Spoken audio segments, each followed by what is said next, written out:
नमस्कार दोस्तों, मैं हूं प्रदीप चौहान। संडे स्टोरी के एक और एपिसोड में आपका स्वागत है। दोस्तों, आपको मालूम है कि आजकल संडे को मैं कोशिश करता हूं कि राज्य दर राज्य किसी एक राज्य पर चर्चा करूं, कांग्रेस को लेकर, अपोजिशन को लेकर कि वहां क्या हालात है। क्योंकि आप लोग कांग्रेस के बारे में ज़्यादा सुनना पसंद करते हैं, इसलिए ज़्यादातर राज्य वो होते हैं जहां कांग्रेस का जिक्र होता है। आज इसी सिलसिले में मैं आपको एक ऐसे राज्य में ले जाना चाहता हूं, दरअसल जिस राज्य को कांग्रेस यूं लग रहा भूल सी गई है, लेकिन इतिहास में जब लिखा जाएगा तो इस राज्य का नाम जबरदस्त तरीके से दर्ज होगा, क्योंकि ये वो राज्य है जहां से बीजेपी ने अपना मशहूर कार्यक्रम ऑपरेशन लोटस शुरू किया था। सबसे पहले इसी राज्य में बीजेपी ने सरकार चुराई थी कांग्रेस के हाथों में, और वो राज्य है गोवा। गोवा में हाल ही में जिला परिषद चुनाव हुए तो कांग्रेस बुरी तरह से हार गई। 2017 से लगातार बीजेपी की सरकार है। कांग्रेस के जो प्रदेश अध्यक्ष है वहां पर अमित पाटकर, उन पर बहुत से सवाल उठते हैं। उनके मुख्यमंत्री के साथ रिश्तों पर बहुत से सवाल उठते हैं। जो वहां कांग्रेस के प्रभारी है माणिकराव ठाकरे, उनके रोल को लेकर भी सवाल उठते हैं। लोकल यूनिट जो है वो गोवा की बहुत बार सवाल उठा चुकी है, लेकिन कांग्रेस हाईकमान कहीं गोवा का जिक्र भी नहीं करती। न कभी राहुल गांधी गोवा जाते हैं, न प्रियंका गांधी जाती नजर आती है, न केसी वेणुगोपाल, न मल्लिकार्जुन खड़गे कभी गोवा में जाते नजर आते हैं। तो आखिरकार कांग्रेस गोवा से इतनी दूरी क्यों बना रही है? क्यों गोवा को जीतने की कोशिश नहीं कर रही? दूसरी तरफ आम आदमी पार्टी उसी गोवा में अपने रूट्स यानी अपनी जगह बनाने की कोशिश कर रही है, और जो गुजरात में कांग्रेस के साथ खेल किया और अभी भी कोशिश कर रही है, वही चीज़ गोवा में दोहराने की कोशिश कर रही है। ये हाईकमान कांग्रेस की जो है उसको मालूम है, प्रदेश कार्यकारिणी को मालूम है, लेकिन फिर भी कुछ नहीं होता। जिला परिषद की हार का मंथन तक नहीं होता, लेकिन गोवा यूनिवर्सिटी में चुनाव जीतते हैं तो उसका जश्न मनाया जाता है। आखिरकार गोवा में कांग्रेस क्या करना चाहती है? गोवा को कांग्रेस लावारिस क्यों छोड़ रही है? और सबसे बड़ी बात, इतना सब कुछ होने के बावजूद गोवा में कांग्रेस का वोट, कुछ जो ट्रेडिशनल वोट है, वो जस का तस कायम क्यों है? यही सब जानने के लिए आज मैं आपको ले चलूंगा सीधा गोवा, जहां वरिष्ठ पत्रकार, जो बहुत तकरीबन 4 दशकों से ज़्यादा का जिनका पत्रकारिता का जो है 4 दशकों के आसपास का एक्सपीरियंस है, राजेंद्र देसाई जी, उनके पास आपको ले चलूंगा। राजेंद्र देसाई जो कई बड़े बड़े अखबारों में काम कर चुके हैं, आजकल अपने एक यूट्यूब चैनल भी चलाते हैं निज गोवा के नाम से, NIZ गोवा के नाम से, ज़रूर देखिएगा। राजेंद्र देसाई बताएंगे कि गोवा में कांग्रेस की स्थिति आखिर है क्या।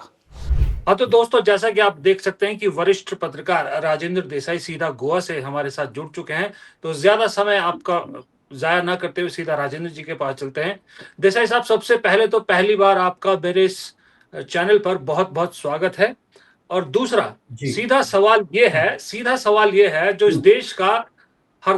देश का हर नागरिक जानना चाहता है, जो राजनीति में इंटरेस्ट रखता है, कि आखिरकार गोवा में कांग्रेस में चल क्या रहा है? क्यों वहां पर कांग्रेस को लेके ना तो कोई दिल्ली सीरियस दिखती है, ना गोवा में कुछ बदल रहा है। यूं लग रहा है कि मानो कांग्रेस वहां खत्म होती जा रही है।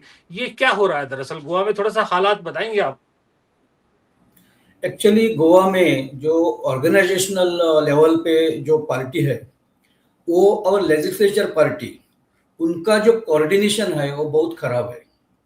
एक्चुअली जिसकी बहुत ज़रूरत है इस वक्त पार्टी को, वो नहीं हो रहा है। ऑर्गेनाइजेशनल पार्टी यानी प्रदेश जो पार्टी है इधर संगठन का, उनको लगता है कि वो पार्टी आगे ले रहे हैं, और लेजिस्लेचर का ऐसा प्रॉब्लम है कि वो MLA है, वो लीडर ऑफ अपोजिशन है, बाकी जो पॉलिटिकल जो स्ट्रेटेजीज है वो सब जो फ्रंट इस पे वो लोग रहते हैं, फिर भी उनको डिसीजन लेने में बहुत प्रॉब्लम्स है, क्योंकि वो डिसीजन लेने का जो हक अधिकार है वो उनको नहीं है। अलायंस का भी यही हुआ था। अभी जो झड़पी इलेक्शन हुआ, तो झड़पी इलेक्शन में उसका पहला जो बैठा, उनको थोड़ा जो प्रॉब्लम हुआ वो उधर से स्टार्ट हुआ। वो जो कोऑर्डिनेशन का प्रॉब्लम शुरुआत से था, झड़पी में वो आखिर तक रहा और उसका कांग्रेस को उसका नुकसान भी हुआ। अगर वो कोऑर्डिनेशन उनका रहता तो अलायंस हो जाता गोवा में। बाकी जो दो पार्टियां हैं, गोवा फॉरवर्ड है और रेवोल्यूशनरी गोवंस है, जो अच्छा काम कर रहे हैं, उनके साथ अगर कांग्रेस जुड़ जाता तो कांग्रेस का ही ज्यादा फायदा होता। लेकिन वो उनका क्या प्रॉब्लम पता नहीं, दिल्ली से भी कोई कुछ करता नहीं।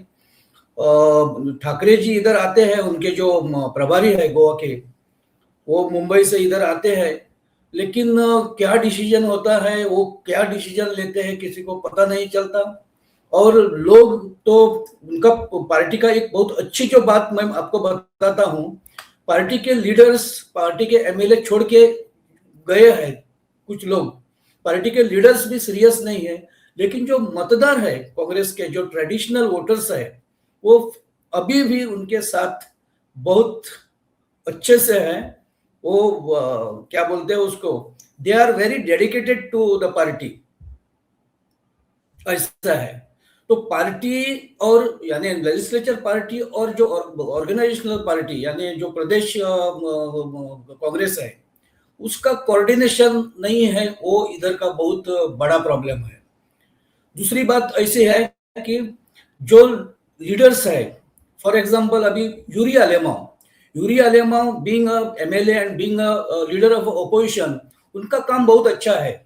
उनका जो कोऑर्डिनेशन है विद अदर पार्टीज, जो बाकी उनके अलाई पार्टनर्स जो होने वाले थे या जिनके साथ उनका अंडरस्टैंडिंग है, रेवोल्यूशनरी गोवंस और गोवा फॉरवर्ड, वो उनके साथ वो कंटिन्यूअस उनके टच में है। उनके साथ भी वो कुछ उन्होंने प्रचार भी किया।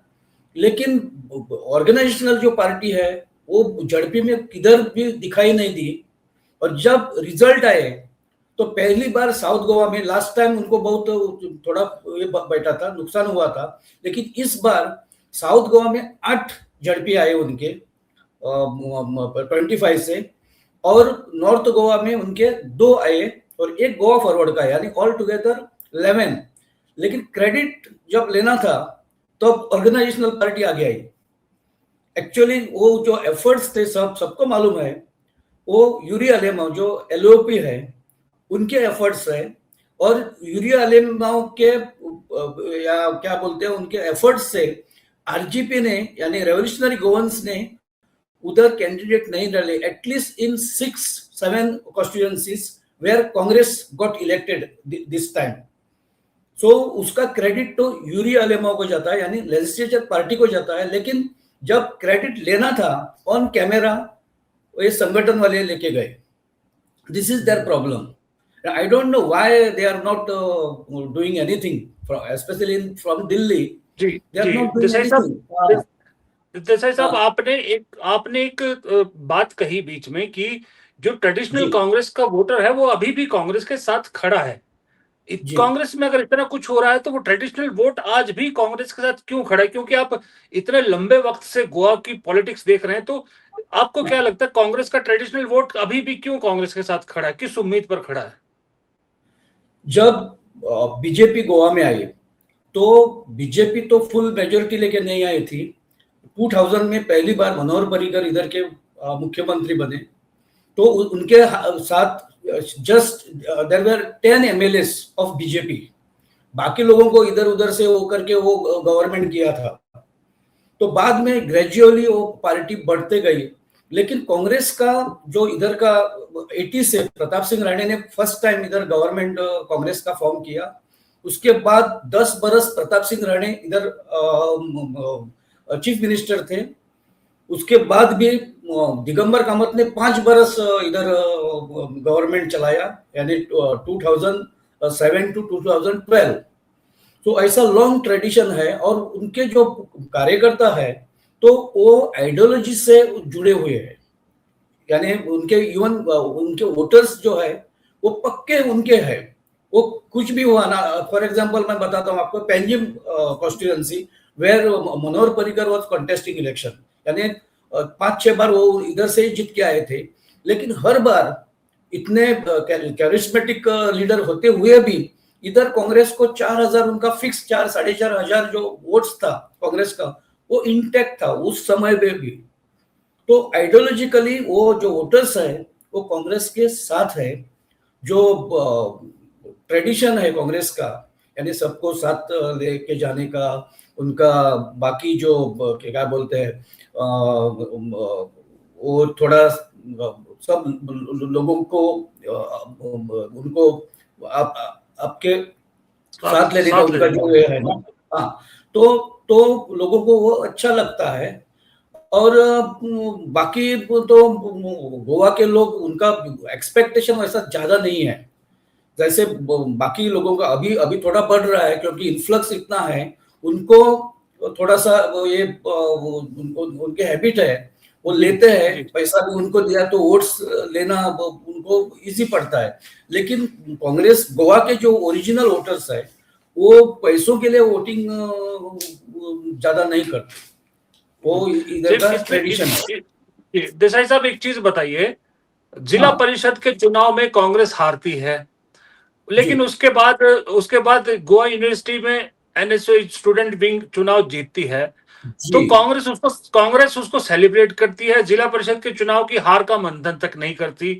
तो ऐसे हाँ, में कब तक ये लोग जो ट्रेडिशनल वोट भी है, ये कब तक टिका रहेगा ऐसे कांग्रेस के साथ? वही प्रॉब्लम है। इसलिए अभी एक शुरू हुआ था कि रेवोल्यूशनरी गोवंस ने थोड़ा सा उनको जो चंक है उनका वो पुल करना शुरू किया था। दूसरी बाजू में थोड़ा सा इधर आपने एफर्ट्स डाले थे, लेकिन आपके पास उनके ट्रेडिशनल वोटर्स जाके नहीं कांग्रेस के।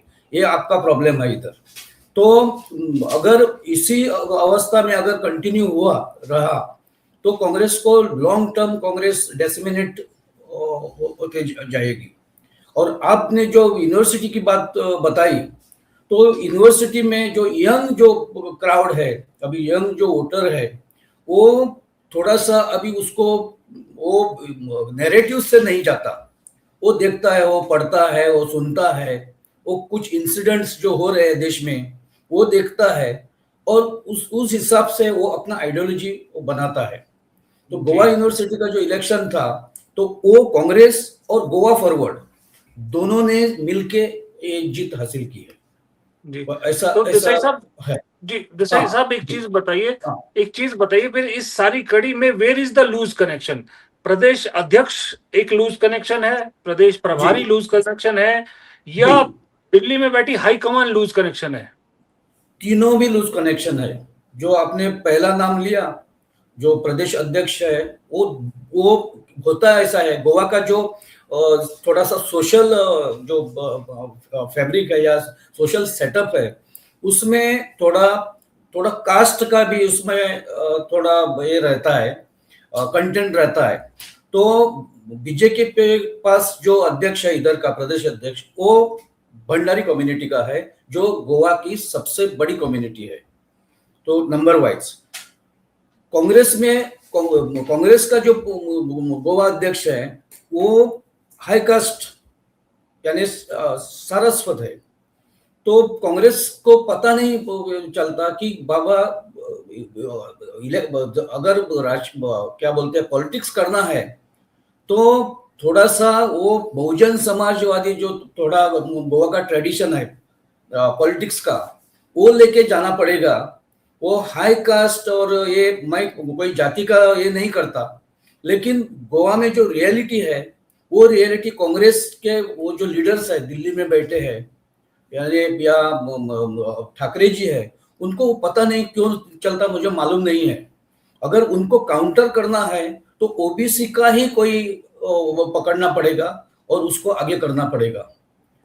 वो तो देसाई जी, हाँ जी जी देसाई साहब, अगला जो विधानसभा चुनाव है गोवा का, मैं भूल रहा हूँ कौन हाँ से सन में है, हाँ 27 में है, 2027 में है। 27 में, हाँ। जी तो अब जी 27 तो ऑलमोस्ट सामने आ चुका है। तो ऐसे हाँ में अगर कांग्रेस का ये हाल है अभी वहां पर, हाँ तो फिर जी आम आदमी पार्टी के लिए रास्ता बनता है। आम आदमी पार्टी क्या यही अपॉर्चुनिटी देख रही है कि जैसे गुजरात में कांग्रेस की कीमत पर अपना रास्ता बना रही है, गोवा में भी उसी रास्ते पर आम आदमी पार्टी कोशिश कर रही है? आम आदमी को लगता है कि अगर कांग्रेस डिसेमिनेट होता है तो उसकी जो जगह है वो उनको मिलेगी। गोवा में ऐसा नहीं होता। अगर लोकल पार्टी रहती तो कुछ बन सकता था, लेकिन आपको आज भी लोग लोकल पार्टी नहीं मानते। आपके जो लीडर्स हैं वो कंटिन्यूस चेंज होते रहते हैं। अभी जेडपी के बाद उन्होंने अपना अध्यक्ष चेंज किया। जो एडवोकेट अमित पालेकर था अध्यक्ष, उसको निकाल दिया उन्होंने। कुछ रीजन उनको मालूम है। ऐसा बताया जाता है कि उसको अलायंस चाहिए था, उसको जो ग्राउंड रियलिटी है वो अमित पालेकर को मालूम थी। तो Amit Palekar was insisting for alliance, grand alliance, यानी यूनाइटेड अलायंस। लेकिन वो लोग मानते नहीं थे। उनको लगता है कि अगर अलायंस नहीं हुआ तो कांग्रेस खत्म हो जाएगा और लोग हमारे पास आए जाएंगे। ये नैरेटिव्स जो है ना वो बहुत रॉन्गली उन्होंने लिया है और वो रॉन्गली उसका प्रैक्टिस करते हैं।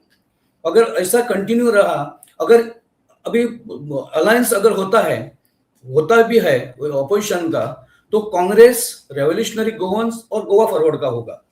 इसमें आम आदमी पार्टी नहीं है। अगर ये तीन का अलायंस होता है अगेंस्ट बीजेपी, तो आम आदमी पार्टी गोवा में उसके बाद नहीं रहेगा। ये मैं आपको गारंटी के साथ कह सकता हूँ, क्योंकि बट जी हाँ, देसाई साहब, after looking at your experience, आप इतने टाइम से गोवा की एक एक जी, नब्ज को पहचानते हैं, हाँ, उसको देखते हुए इस वक्त जो गोवा में कांग्रेस की स्थिति है, खास करके कांग्रेस का कोई बड़ा चेहरा, देखिए गोवा से बाहर हमें नहीं मालूम गोवा में कौन कांग्रेस के पास बड़ा चेहरा है, कोई नहीं जानता। ऊपर से न राहुल गांधी गोवा आते हैं, न प्रियंका गांधी आते हैं, न मल्लिकार्जुन खड़गे आते हैं, न केसी वेणुगोपाल आते हैं। जी। आपका एक्सपीरियंस क्या कहता है, क्यों कांग्रेस हाईकमान ने गोवा को ऐसे अनाथ जैसा छोड़ दिया है? एक्चुअली गोवा को बड़े लीडर की कोई जरूरत नहीं कांग्रेस के लिए। कांग्रेस ने अपना अगर ऑर्गेनाइजेशन अगर एक जगह पे डाल दिया और थोड़ा सा जो उनका काम का जो तरीका है वो, और एक जनरल पब्लिक को जो ये करने वाला, कनेक्ट करने वाला जो उनका ये है, अगर वो थोड़ा सुधर जाता है ना, तो बड़े लीडर की भी जरूरत नहीं है। क्योंकि गांव में लोग अपनी अपनी जगह है, सिर्फ उनके तक उनसे तक पहुंचने की जरूरत है। वो कांग्रेस नहीं पहुंच रही है। उनको अबंडन रखा है, अबंडन किया है, उनको छोड़ दिया है कांग्रेस ने। और इसे फिर भी वो लोग जब इलेक्शन आता है तो वो वोटिंग करते हैं कांग्रेस के लिए। तो अगर ये स्थिति अगर सुधारना है तो थोड़ा सा लीडरशिप चेंज की, ये तो अभी it's a need of time. I am telling you, this is need of time. Leadership change होनी चाहिए। वो क्यों नहीं करते पता नहीं चलता। अगर ऐसा ही कंटिन्यू हुआ तो बहुत प्रॉब्लम में कांग्रेस फंस जाएगी। अलायंस भी नहीं होगा, क्योंकि इस बार जेडपी। हाँ जी। सर जी, यू आपने एक बहुत बड़ा सवाल उठाया लीडरशिप चेंज का, यानी हाँ, प्रदेश अध्यक्ष, मैं नाम बोला, अमित पाटेकर, क्या नाम है उनका, हाँ, जी, उनको उनको आप चेंज करने कर वाई?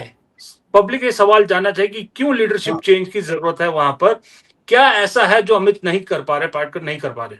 ये एक तो बात ऐसी है कि अमित पाटकर के बारे में अगर फ्रैंकली बोलना है तो मैं ऐसा बोलूंगा कि अमित पाटकर के पर लोगों का उतना ज्यादा एक जो ट्रस्ट चाहिए, उतना ज्यादा ट्रस्ट नहीं है। क्योंकि वो जो बिजनेस में है, वो माइनिंग बिजनेस में है।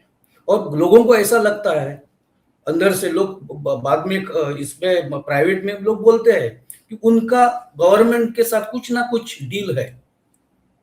वो सही है गलत है हमें पता नहीं है, अगर है भी तो भी हमें पता नहीं है। लेकिन परसेप्शन जो है लोगों के मन में, लोगों के समाज के मन में, वो परसेप्शन यही है। और उनको लगता है ये अग्रेसिव क्यों नहीं जाता, तो उनका कोई ना कोई सरकार के साथ कुछ ना कुछ अंदर से है। ये अगर ये परसेप्शन अगर जाना है तो दूसरा कोई तो लीडर लाना पड़ेगा उनको, और पार्टी का काम आगे बढ़ाना पड़ेगा। तो अमित अमित हाँ is there any mass leader जो गोवा में बचा है कांग्रेस में, जिसको हम मास लीडर कह सकें?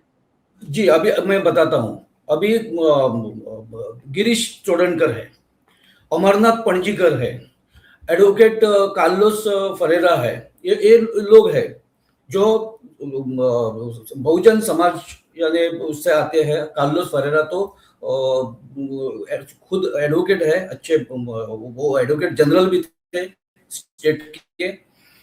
और भी लोग हैं। कांग्रेस को बड़े लीडर की, जैसे मैंने बताया, बड़े हस्ती की जरूरत नहीं है। कोई भी देखिए अभी दामू नायक है, दामू नायक वो ऐसा तो कैरिस्मेटिक लीडर नहीं है।